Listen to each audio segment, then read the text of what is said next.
दबा दें।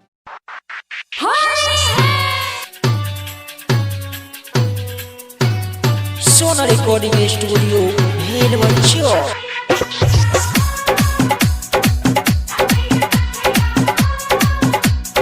Music by DJ Umesh, music by DJ Umesh, music by DJ Umesh, Shukipur Bazar, Shukipur Bazar, Shukipur बाजार।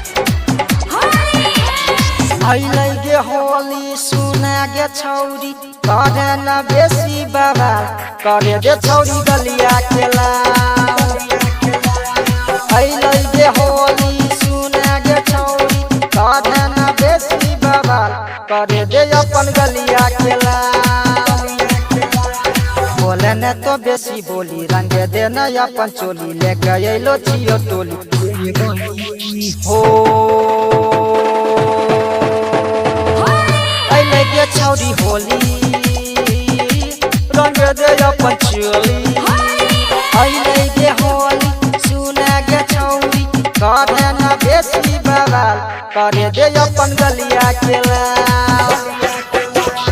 Music by DJ Umesh, music by DJ Umesh, music by DJ Umesh, Shukipur Bazar, Shukipur बाजार।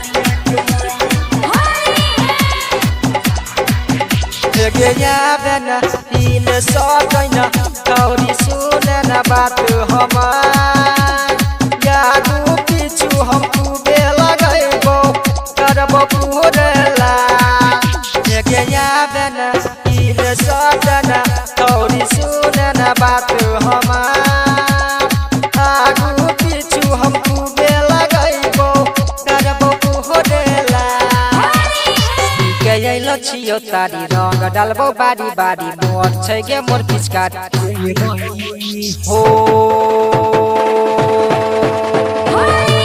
आई लगे छौरी होली रंग दे अपन चोली।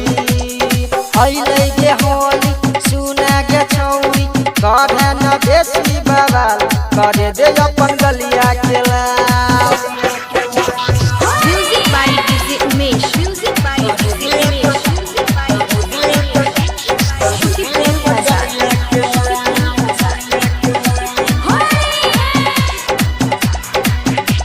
के कहै छौ राइटर सूरज के सुमन सुशील के देले भगाए। सिंगर यासिक पिचकारी अपन देतो पूरे घुसाए। के कहै छौ राइटर सूरज के सुमन सुशील के देले भगाए।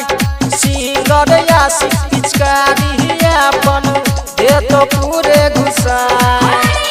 करे छा तो किया माना हम छियो तोर दीवाना सुन ले हमर जाने जाना हो।